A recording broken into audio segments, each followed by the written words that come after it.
Hello guys, welcome to our online classes. और आज जो हम टॉपिक करने जा रहे हैं वो है सिलॉग्स या फिर सिलॉजिज्म। राइट गाइस, ये जो टॉपिक है ये हम चाहें तो दो तरीके से सॉल्व कर सकते हैं, बट मैं आपको उसी मेथड को फॉलो करवाऊंगा जो टॉपिक हमने अभी प्रीवियस क्लास में किया था, यानी कि वेन डायग्राम। जी हाँ, वेन डायग्राम से क्वेश्चन करने में आपको बहुत आसानी रहेगी, आप आसानी से इसको सॉल्व कर पाएंगे। अब आपके मन में क्वेश्चन आ रहा होगा कि ये सिलॉग्स होते क्या। मैं शॉर्ट में कह रहा हूं सिलॉग्स, ठीक है ना, पूरा नाम है सिलॉजिज्म, ठीक है ना। सिलॉजिज्म होता क्या है पहले उसको समझते हैं, किस तरीके से क्वेश्चन हमारे सामने आएगा और किस तरह से हम उसको सॉल्व करेंगे, वो सारी की सारी चीजें आपको इस वीडियो में हम बताएंगे। राइट गाइस, तो इसलिए जुड़े रहिए आप थ्रू आउट द वीडियो। तो देखिए क्या सिलॉजिज्म जो है वो एक डिडक्टिव लॉजिक बेस्ड क्वेश्चन है, डिडक्टिव रीजनिंग का एक पार्ट है, ठीक है ना। तो यहाँ पे क्या है, अवेलेबल इंफॉर्मेशन से हमें किसी कंक्लूजन पे निकलना पड़ता है। पहली चीज, थोड़ा सा अगर मैं सिलॉग्स के बैकग्राउंड की तरफ जाऊं तो Aristotle, right guys, Aristotle is called the father of syllogism. He invented this thing around 320 BC, right guys, before the death of Christ.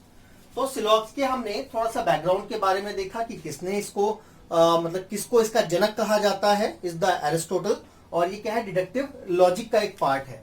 अब जरा हम इसको समझते हैं, कॉन्सेप्ट को थोड़ा सा बेस तो हमने समझ लिया। सिलॉजिज्म होता क्या है, syllogism are such statement, syllogism जो है वो कुछ इस तरह की स्टेटमेंट्स हैं जिनको which can't be accepted universally, यानी कि जनरली उनको एक्सेप्ट नहीं किया जाता है, ठीक है ना, जिसको हम एक्सेप्ट नहीं कर सकते, but we have to assume it as true, पर हम इसको क्या है, ट्रू मान करके चलते हैं। फॉर एग्जाम्पल मैंने क्या कहा, ऑल ए आर बी, ठीक है। अब सभी ए जो है वो बी है, राइट, तो ये यूनिवर्सली जो है एक्सेप्टेड नहीं है।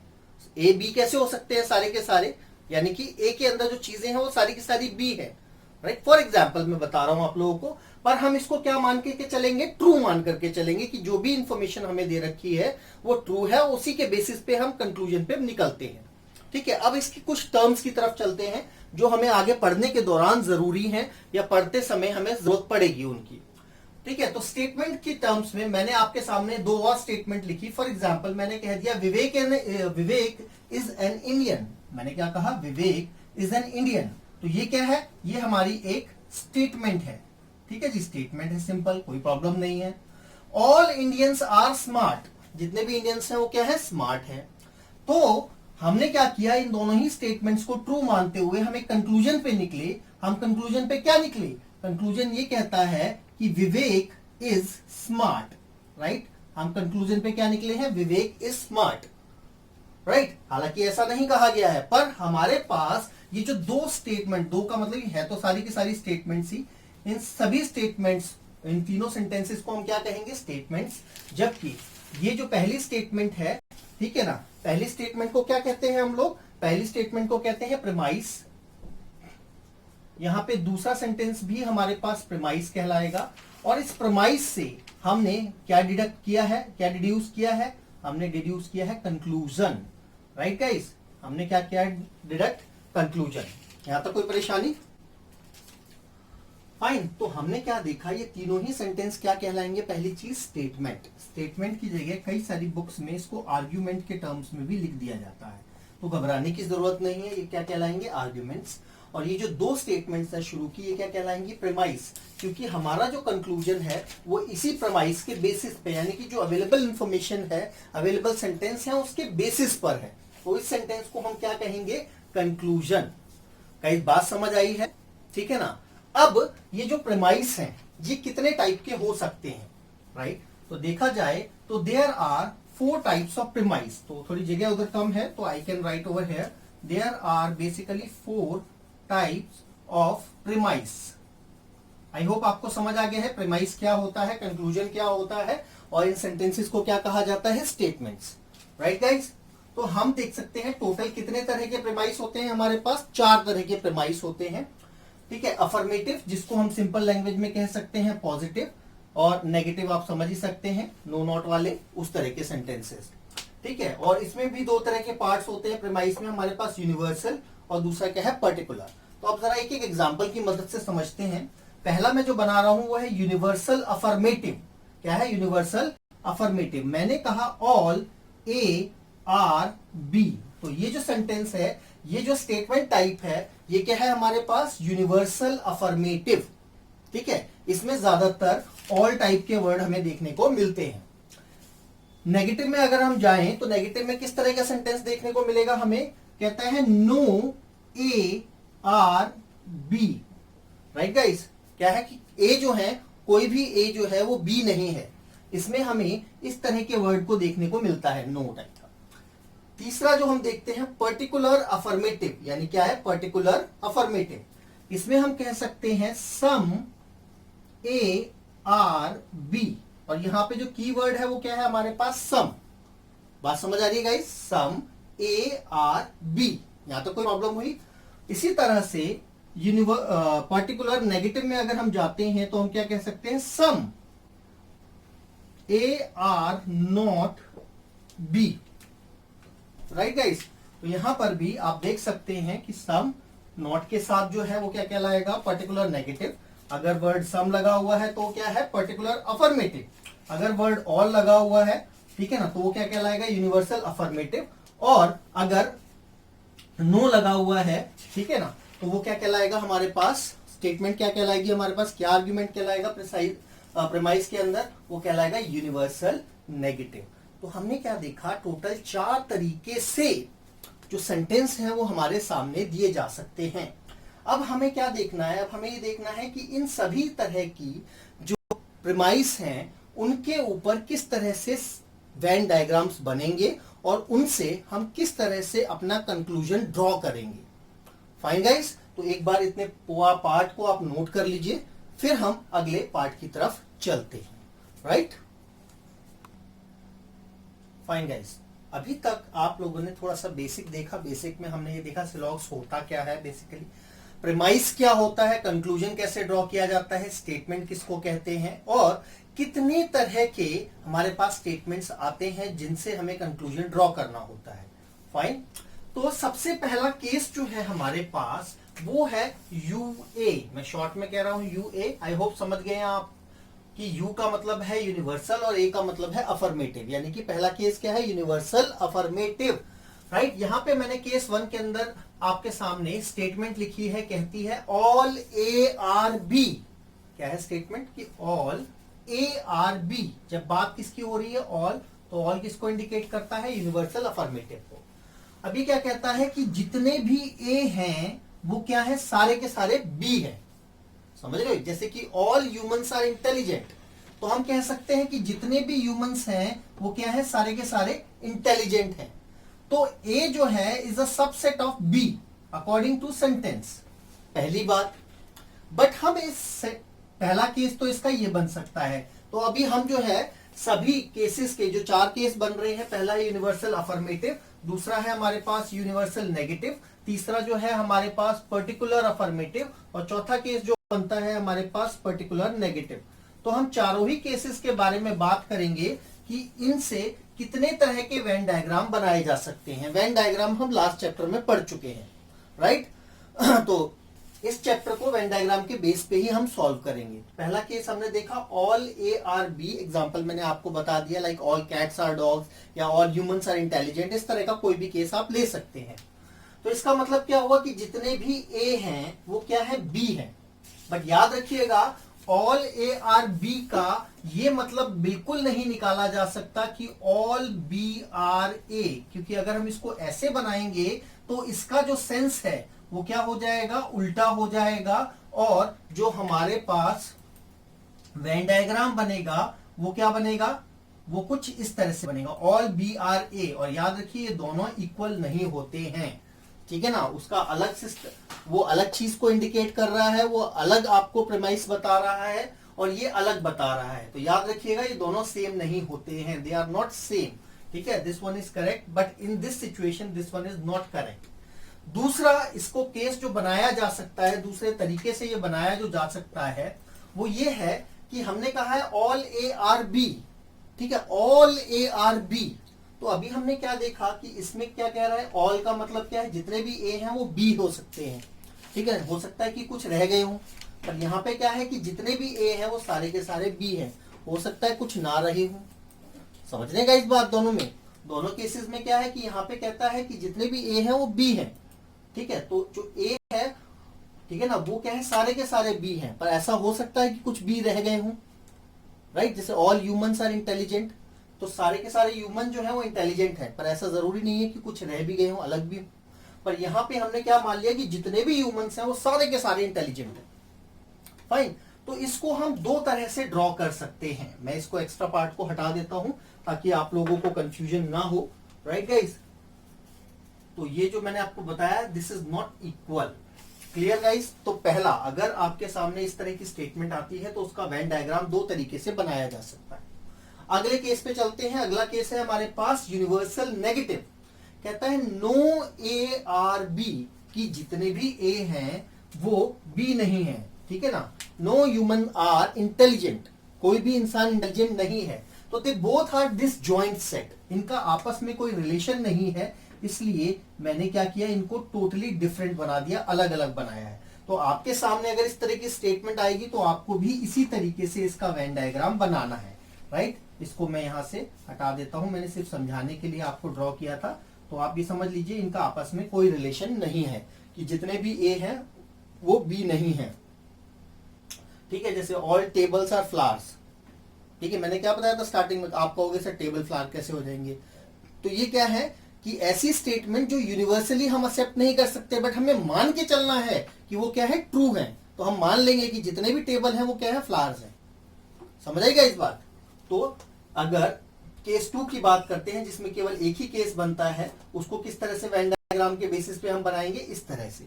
राइट, तो आप लोगों को दो केस समझ आए, यूनिवर्सल अफर्मेटिव और यूनिवर्सल नेगेटिव का।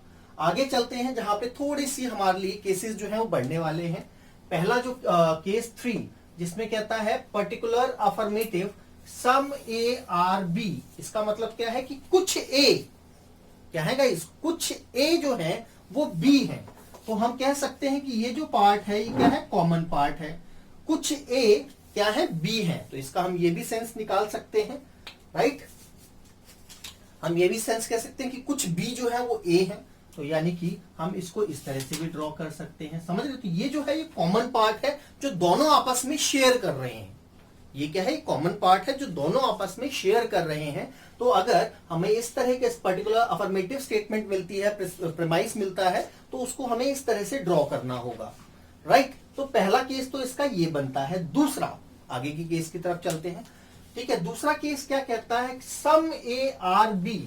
ठीक है, सम ए आर बी है, पर हम इससे ये तो निष्कर्ष नहीं निकाल सकते कि some A are not B या some B are not A. ठीक है, हम इस तरह से अपनी मर्जी से इन्फर नहीं कर सकते, बट क्योंकि कहा गया है कि कुछ ए बी हैं, तो हम उसको ये भी कह सकते हैं कि जितने ए हैं वो सारे के सारे किसकी तरह काम कर रहे हैं, बी की तरह काम कर रहे हैं। कि जितने ए हैं, सम की जगह हो सकता है जितने भी अवेलेबल हैं वो सारे के सारे क्या है, बी हो सकते हैं। ये एक क्या है हमारे पास, ये हमारे पास एक केस है इसका जो हमें मान के चलना है। दो केस समझ आ गया आप लोगों को। एक इस तरह से इसका वेन डायग्राम बनाया जा सकता है, दूसरा इस तरीके से बनाया जा सकता है। अब हम एक और इसकी सिचुएशन ले लेते हैं जो मैंने अभी भी आपको बताई कि सम ए आर बी की जगह हम इसको ये कह सकते हैं ऑल ए आर बी। मतलब जो ए हैं जितने भी वो क्या है, बी हैं। और इसका दूसरा पार्ट ये भी कंसिडर किया जा सकता है कि जितने भी बी हैं वो किसका पार्ट है, ए का पार्ट है। तो हमारे पास सम ए आर बी के 4 तरह से वेन डायग्राम बनाए जा सकते हैं जो इसकी सभी सिचुएशंस को कंसिडर कर रहा है। फाइन गाइस, तो some A are B can be drawn like this and 3.3 as well as 3.4. तो there are 4 ways by which we can draw sum A R B. अभी हम क्वेश्चन करके भी देखेंगे कि इसको हम किस तरह से इंप्लीमेंट करेंगे। फाइन गाइस, तो 3 केस आपको क्लियर हो चुके हैं। अभी हम लास्ट केस की तरफ बढ़ रहे हैं, केस नंबर 4, जो बात करता है पर्टिकुलर नेगेटिव। ठीक है ना, जिसमें हमने देखा था सम ए आर नॉट बी। क्या कह रहा है, सम ए, यहां पे देखते हैं कि ए का कुछ पार्ट, यानी कि ए के अंदर जो भी है, ए के वाले सेट के अंदर जो भी लोग हैं वो क्या है, बी नहीं है। ए के अंदर जो भी अवेलेबल हैं वो क्या है, बी नहीं है। सम ए आर, ऐसा नहीं पूरा ए नहीं है, नो ए आर बी नहीं है। नो ए आर बी होता तो इस तरह से होता। यहाँ पे क्या कह रहा है, सम ए आर नॉट बी, तो हम इसको इस तरह से ड्रॉ कर सकते हैं। फाइन। अगर हम चाहें तो इसका एक और तरीका हो सकता है हमारे सामने कि भाई इस तरीके से ड्रॉ कर लीजिए, ठीक है, दिस इज ए और दिस इज बी। पर याद रखिएगा अब हमें ध्यान देना है इस पार्ट की तरफ। अभी तक हम दे रहे थे इस वाले पार्ट में, अब हमें देखना है ये वाला पार्ट हमें क्या करना पड़ेगा, साइड करना पड़ेगा, बाकी सारा का सारा पार्ट कंसिडर करना होगा। यहां तक क्लियर हुआ। Some A are not B को हम ये भी कह सकते हैं no A are not B, no A are B, ठीक है गाइस। तो इसको इस तरह से भी ड्रॉ किया जा सकता है। ये इसका एक और प्रीमाइस कहलाया जा सकता है, मतलब एक और कंक्लूजन इससे ड्रॉ किया जा सकता है। और तीसरा जो केस है इसके अंदर, ठीक है गाइस, थोड़ा सा मैंने यहां पे गलत लिख दिया है, ये बी है, ए नहीं है। वैसे आप लोगों को समझ आ रहा होगा कलर कोऑर्डिनेशन की वजह से, जितने भी डार्क कलर ब्लैक से हैं मैंने बी से ही लिखे हैं। तो क्योंकि क्या लिखा गया है, सम ए आर नॉट बी, कुछ ए जो हैं वो बी नहीं है, तो हम उसको ऐसे भी कह सकते हैं कि, ठीक है ना, कुछ ए बी नहीं है, यही तो बात है, कुछ ए बी नहीं है। बट हम ये कह सकते हैं कि कुछ जो है बी वो ए है। बात समझ रहे हो, some A are not B, but हम ये कह सकते हैं कि सम बी आर ए। तो इस तरीके से भी इसको ड्रॉ किया जा सकता है। तो आप लोगों को अपने दिमाग में ये केसेस सेट कर लेने हैं कि कितने तरीके से इनके वेन डायग्राम्स बनाए जा सकते हैं। सिर्फ इन्हीं बेसिस पे हम हर तरह का क्वेश्चन लगभग सॉल्व कर लेंगे। Clear guys? तो आप लोग एक बार इसको नोट कर लीजिए, फिर हम आगे चलते हैं, राइट, और इसके बेसिस पे कुछ क्वेश्चन करते हैं। फाइन फाइन गाइस, देखिए अभी तक आप लोग देख चुके हैं सिलॉग्स होता क्या है, राइट। सिलॉग्स जो है कितने तरह के हम प्रेमाइस बनाते हैं, उन प्रेमाइस से कितने तरह के वेन डायग्राम्स बनते हैं, ये सारी की सारी इंफॉर्मेशन अभी तक आप जान चुके हैं। अब वो सारी की सारी इंफॉर्मेशन यूज करके अब हम एक क्वेश्चन को सॉल्व करने की कोशिश करते हैं। अब क्वेश्चन जो है वो किस तरह से आता है आप लोगों के पास, पहले देखिए, how to solve syllogism using Venn diagram, right guys. तो क्वेश्चन जो है आपके पास दिया जाता है कुछ इस तरह से कि यहाँ पे कुछ स्टेटमेंट्स दे दी जाएंगी आपको।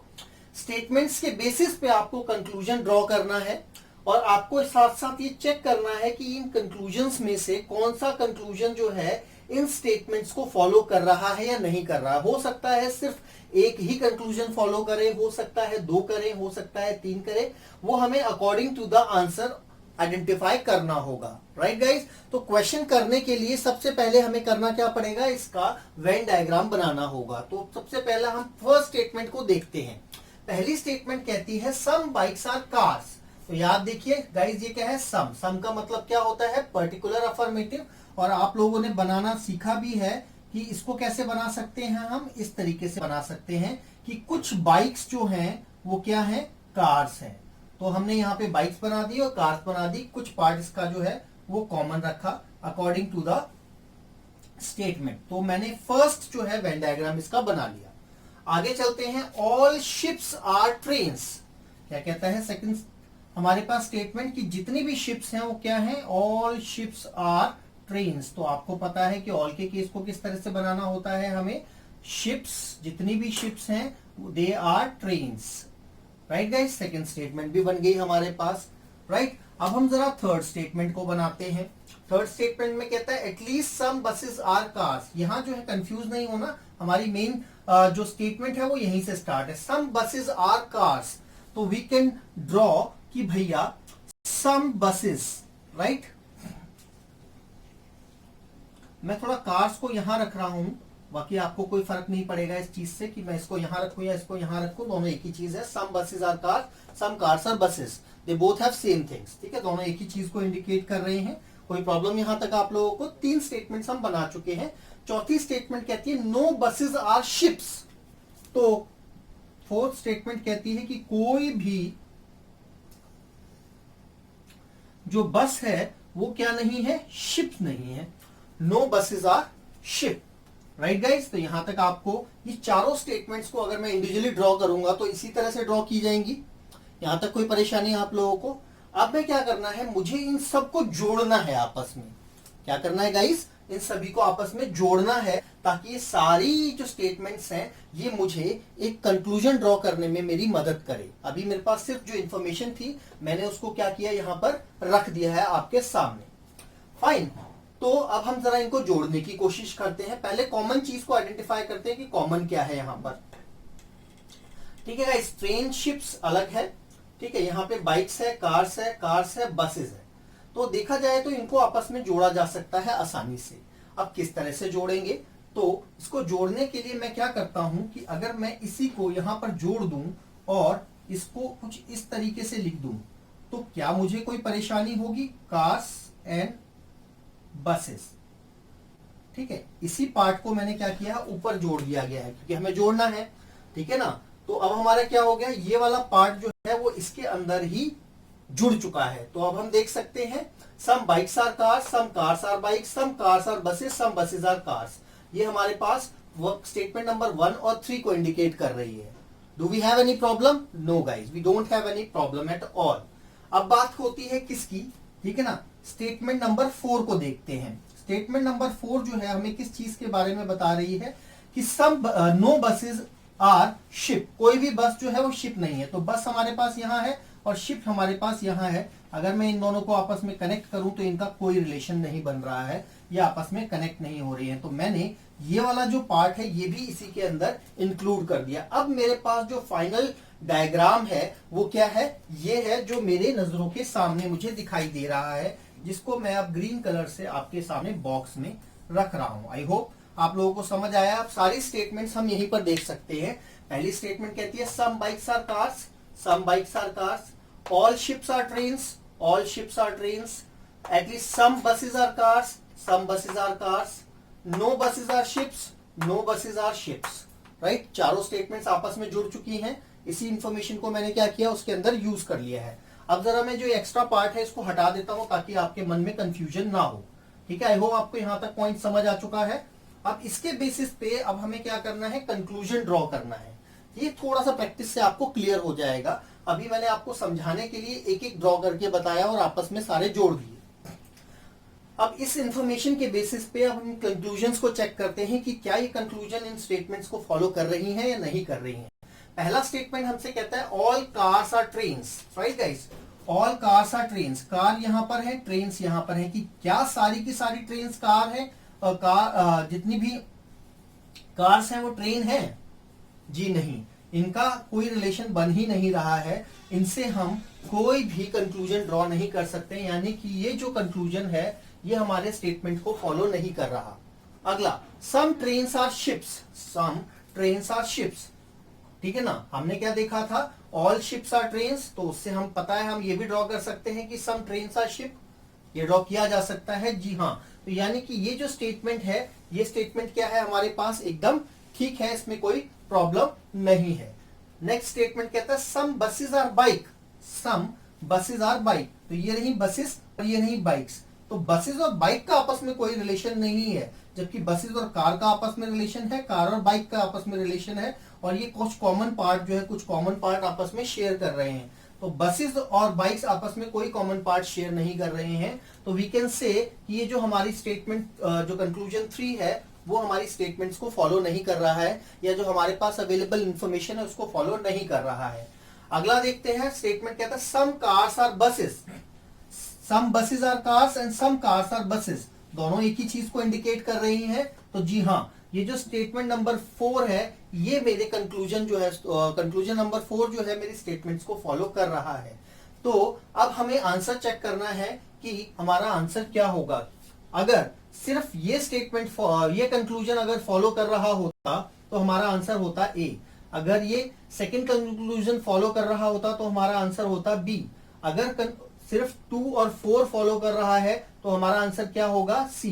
तो ये जो है ये हमारा क्या कहलाएगा, आंसर कहलाएगा, जो हमें ऑप्शन में टिक करना है। आगे के ऑप्शंस आपके मैच नहीं कर रहे हैं। आई होप गाइज आपको क्लियर हुआ इस क्वेश्चन की मदद से, राइट। तो आप एक बार ध्यान से देखिए और फिर हम एक और क्वेश्चन करके देखते हैं, ताकि अगर हल्का फुल्का कोई मन में अगर कॉन्सेप्ट आपको लगता है डाउट रह गया होगा तो वो अगले क्वेश्चन में हम क्लियर कर देंगे। क्वेश्चन हमने इस तरह का ही उठाया है ताकि हर तरह के क्वेश्चन को हर एक एंगल से उसको कवर किया जा सके। फाइन गाइस, एक बार नोट कर लीजिए, देख लीजिए। चलिए गाइस, एक और क्वेश्चन करके देखते हैं और पूरे कॉन्सेप्ट को समझते हैं, ठीक है ना। जो हमने बेसिक इंफॉर्मेशन अभी तक पढ़ी है उसी के बेसिस पे दोबारा से इस क्वेश्चन को करते हैं। अगेन स्टेटमेंट्स हमारे पास ये हैं, कंक्लूजन्स ये हैं, और हमें आंसर इसमें से आइडेंटिफाई करना है। 3 चीजें हैं।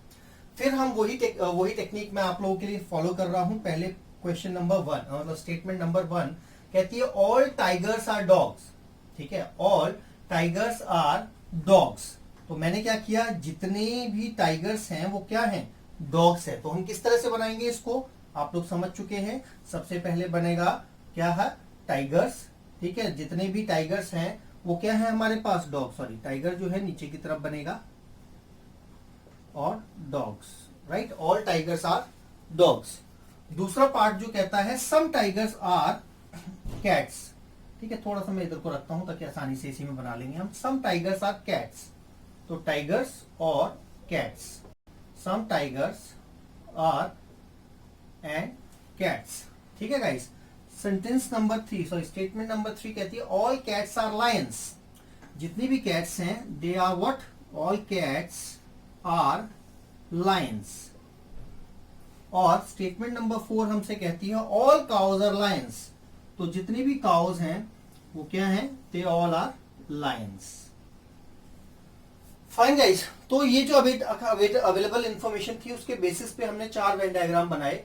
All tigers are dogs, some tigers are cats, all cats are lions, all cows are lions. अब ये जो अवेलेबल इंफॉर्मेशन है इसको हमें क्या करना है, आपस में सिंक करना है, आपस में फिर जोड़ देना है इन चारों को, और एक कॉमन वेन डायग्राम बनाना है, और उसी के बेसिस पे हम कंक्लूजन ड्रॉ करेंगे। Clear guys. तो जरा चेक करते हैं भाई, 3 स्टेटमेंट्स है हमारे पास ऑल वाली।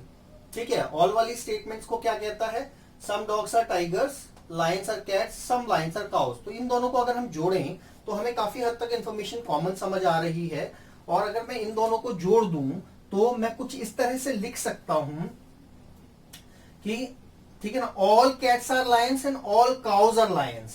तो आई कैन से, ठीक है, मैं इसको इस तरीके से भी बना सकता हूं, राइट। ये मेरे हो गए लायंस, और इसी लायंस के अंदर मैंने क्या कर दिया है, हमारे पास कैट्स को भी ड्रॉ कर दिया है और काउज को भी ड्रॉ कर दिया है।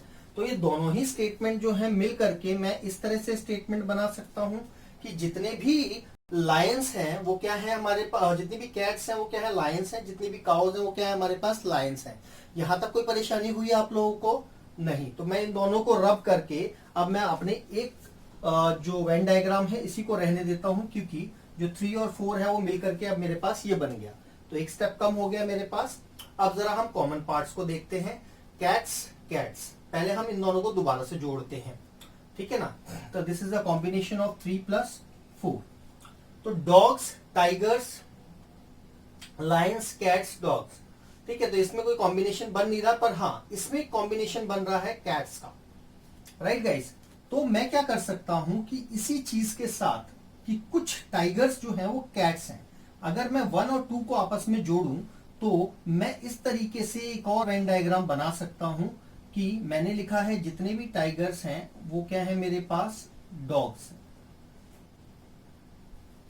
अब आपके मन में एक क्वेश्चन आ रहा होगा कि मैंने इन टाइगर्स को इतने कॉर्नर पे क्यों लेके आ गया। ठीक है, उसका आंसर आपको मिलेगा जब मैं इसको इसके साथ जोड़ूंगा, क्योंकि यहां पे सिर्फ, राइट, यहां पे सिर्फ क्या है कि कैट्स का कॉमन पोर्शन हो रहा है, ना कि, ठीक है, टाइगर्स का, डॉग्स का, सॉरी। अगर मैं इसको यहां पे इसके साथ यूं करके बना देता तो मेरे पास ये जो पोर्शन डॉग का है वो भी कैट्स के अंदर आ जाता, जो स्टेटमेंट क्या हो जाती, गलत हो जाती। तो इसको ऐसे ना बना करके मुझे इसको इस तरह से बनाना चाहिए कि सिर्फ टाइगर्स का ही पोर्शन कैट के साथ मैच करे, ना कि डॉग का पोर्शन। Fine guys. तो इन दोनों ही स्टेटमेंट्स को मैं एक बार साफ तरीके से बना देता हूं, तो आपको ये दोनों ही स्टेटमेंट्स क्लियर हो जाएंगी जो मेरे पास लिखी हुई हैं। तो मैंने सबसे पहले क्या बना दिया है आपके सामने, ठीक है, dogs, all tigers are dogs, और